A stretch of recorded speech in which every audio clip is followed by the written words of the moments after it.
elections, trust exercises, and late nights. Live from the new media studio here at beautiful Valley High School, this is Falcon Flash.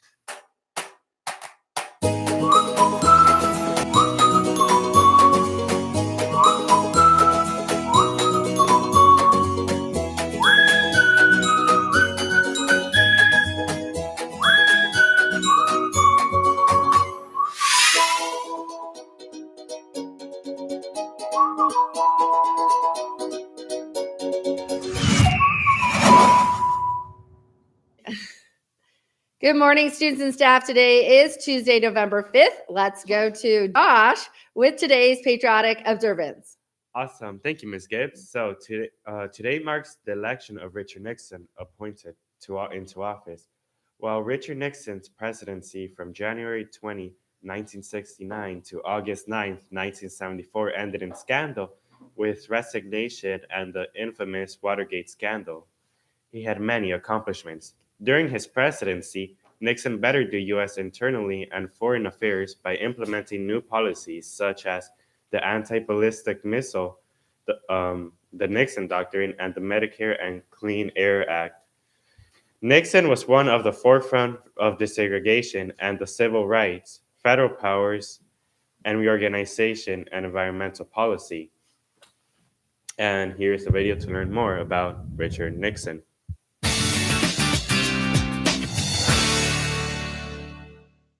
Richard Nixon was the only American president ever to have to resign his office in disgrace. Richard Milhouse Nixon, the 37th President of the United States, was born on January 9, 1913. His parents owned a small grocery store in Whittier, California. The only reason we were able to make it go was because my mother and dad had 5 boys, and we all worked in the store. He excelled academically and graduated from Duke Law School, then returned to Whittier, California to practice law. He also joined a local drama club. And there he met another aspiring actor or actress, Thelma Ryan, nicknamed Pat. They married, and in 1942, Nixon joined the U.S. Navy. They had 2 daughters, Tricia and Julie. After the war, Nixon ran for Congress. He ran against a Democratic congressman named Jerry Voorhees, and he said that Voorhees was a communist sympathizer. It worked, and Nixon was elected. Nixon was on the House Un-American Activities Committee, which looked into State Department officer Alger Hiss's alleged ties to communism. Nixon shepherded an investigation that led to Hiss's conviction on perjury charges, and he became a household name almost overnight. In 1950, Nixon ran for the U.S. Senate and won. 2 years later, General Dwight Eisenhower picked Nixon as his vice presidential running mate. It was discovered that Nixon had a slush fund of sorts. Eisenhower was prepared to dump him from the ticket. Nixon acknowledged the fund, but said it was only used to pay for political expenses he felt shouldn't be billed to taxpayers. But he admitted accepting one personal gift. It was a little Cocker Spaniel dog, Tricia, the 6-year-old, named Check. And I just want to say this right now, that regardless of what they say about it, we're going to keep it. Eisenhower campaigning, got off the airplane, threw his arm around Nixon and said, "You're my boy." Eisenhower and Nixon won the 1952 election, and in 1956, they overwhelmingly won re-election. Then in 1960, Nixon ran for president. His Democratic opponent was John F. Kennedy. They squared off in the first televised presidential debate. Good evening. JFK looked young and tanned and handsome and vigorous, and Nixon, who had not paid much attention to his makeup, looked kind of sweaty and shifty-eyed, and that was it. Nixon narrowly lost the election. Then in 1968, he ran again for president. Nixon understood that the central issue facing the country was the Vietnam War, and he said, "I have a plan that will end this war." Nixon won the election. In 1969, he began to draw down U.S. troops in Vietnam, while expanding bombing in the north as well as the neighboring country of Cambodia. He opened relationships and normalized relationships with China. He also created the Environmental Protection Agency. And then there was Watergate. In June 1972, there was a break-in at the Watergate offices of the Democratic National Committee. Investigators quickly learned that the burglars had ties to the White House. I knew all the Watergate burglars. Frank Sturgis would relate to me that E. Howard Hunt and G. Gordon Liddy would tell them, Richard Nixon wants you to do this, Richard Nixon wants you to do that. And I just thought it was preposterous until Woodward and Bernstein brought it all out. The Washington Post reporters learned that the burglars had bugged the Democratic headquarters on orders of Nixon's staffers. I, Richard Billhouse Nixon, do solemnly swear. Nixon won re-election in 1972, but the Watergate investigation continued. In recent months, members of my administration and officials of the Committee for the Re-election of the President, including some of my closest friends and most trusted aides, have been charged with involvement in what has come to be known as the Watergate affair. In February 1974, impeachment hearings began on Capitol Hill. Nixon denied knowing about the break-in. Congress learned the president had recorded his Oval Office conversations. That really did him in, because all of the suspicions that people had about his involvement in the cover-up of Watergate, came to light in these tapes. The leaders of the Republican Party on Capitol Hill went down to the White House to tell the President of the United States that he was sure to be impeached in the House. On August 8, 1974, Richard Nixon gave one final speech from the Oval Office. I shall resign the presidency effective at noon tomorrow. He walks out to that helicopter to take off to go back to California and puts his arms up in the victory sign. A tragic figure at that point, and a tragic time in American politics. Gerald Ford was sworn in as the 38th president on August 9, 1974. One of his first acts was to pardon Richard Nixon. On April 22, 1994, Richard Nixon died. His public funeral followed 5 days later in his hometown of Yorba Linda, California. All the living ex-presidents attended.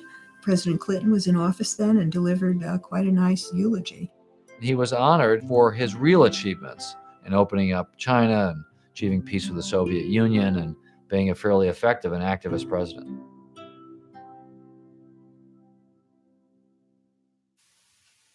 Awesome. Thank you, Josh. And now here's today's Falcon Flash. Awesome.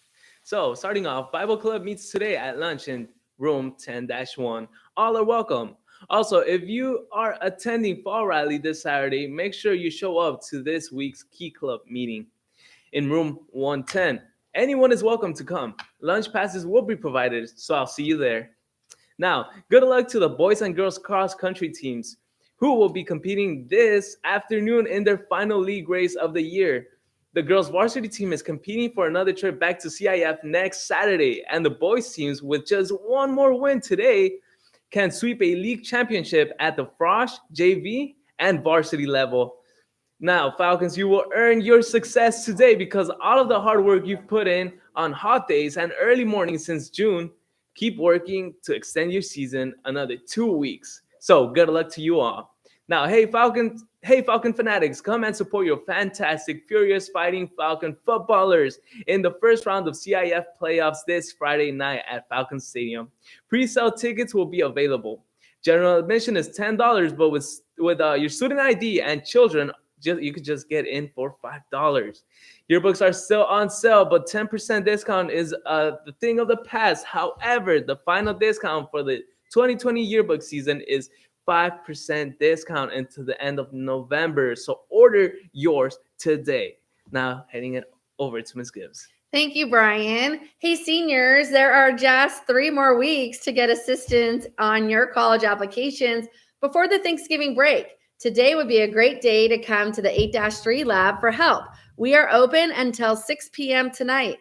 Juniors, are you a leader on campus or interested in developing your leadership and communication skills? Do you have dreams of making a difference in your community? Then you should consider applying for the Girls State or Boys State programs. Each of these is a separate program that will take place 1 week this summer on a college campus. Each program focuses on the privileges, rights, and responsibilities of American citizenship.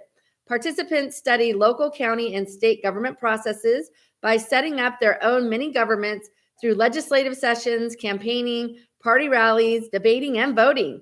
Candidates are selected to be a representative for Valley High School on the basis of leadership potential, scholastic merit, interest in community and government, character, honesty, and cooperativeness.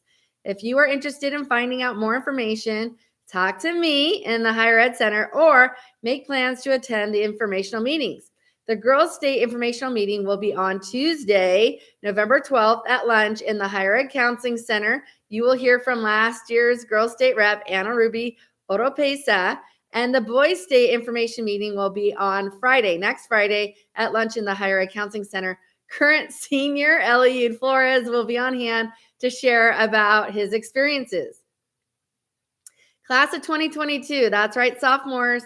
Are you a student leader, or do you have great potential to be a leader but just need some assistance in getting there? Then you should apply to attend the Hugh O'Brien Youth Leadership Hobie Conference at Cal State Fullerton in June.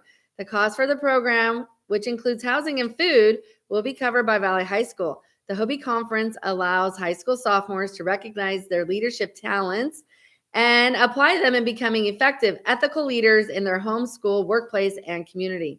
Students attend 3-day seminars and participate in hands-on leadership activities, meet leaders from your community, state, and you explore your personal leadership skills while learning how to make a positive impact in your community. The seminar curriculum is based on the social change model of leadership and develops leadership from 3 perspectives: personal leadership, group, and leadership for society. This is a terrific opportunity that will set you apart from your peers. Please make plans to come to the informational meeting this Friday, November 8th in the Higher Ed Counseling Center for more information. And now we go to Josh for our birthdays. Thank you, Ms. Gibbs, for that valuable information. So 6 more students were randomly selected on our time of arrival prize giveaway. Let's see who may win the prize for today. They are our winners. So now we will come back and spin the wheel. A beanie. Wait, oh no. Yeah, that was a beanie. Come on. Let's give it to them. They get a beanie. To get this prize, please stop by an ASB to pick up your prize if you have no tardies for the last 5 days. And now we'll send it back to Brian. Awesome. Thank you, Josh. Last week, the New Media and Global Business Academies participated in the annual High School Inc. Foundation Leadership Camp at the Irvine Ranch Outdoor Education Center. Together, they learned about teamwork, made new friends across different grade levels, challenged themselves with physical activities, and gained valuable leadership skills. We would like to thank High School Inc. for sponsoring and organizing this trip, and Mr. Mejia and all of the teacher chaperones that joined our students. Let's take a few moments to watch the recap video edited by Mr. Garcia.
good experience. I was dangling. It was fun though.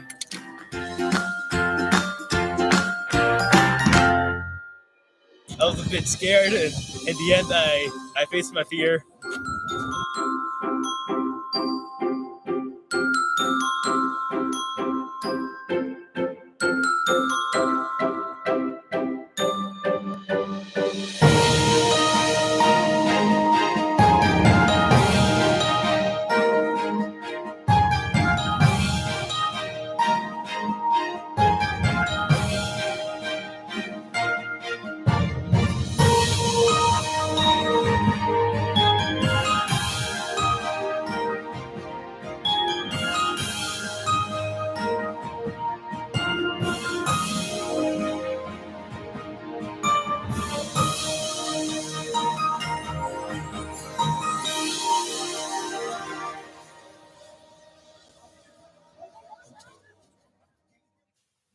All right, awesome. The United Falcons Club met yesterday to discuss their Thanksgiving food drive they will be hosting this year. They are hoping to encourage lots of you to give just a little so they can prepare generous boxes for food for those in need. Thank you to Edgardo Aguilar for taking on this very important task and for sending us our picture of the day. If you have tomorrow's picture of the day, send it to Mr. Rosamond for a chance to be featured on the Falcon Flash. That's our show for today. But before we go, let's throw it over to Jose, who is here with today's birthdays. Thank you, Brian. That's right. What a great day for a birthday. Happy birthday to seniors Jonathan Gutierrez, Brian Ramirez, juniors Hung Nguyen, Julie Radia Garcia, and sophomores Kiana Reese and freshmen Agustin Romero and Zenaida Rosiles Garcia. Make sure to wish them a happy birthday, and teachers, please do not forget to hand out your birthday cards. All right, and that's it for today's Falcon Flash. And remember, Falcon Fever, catch it.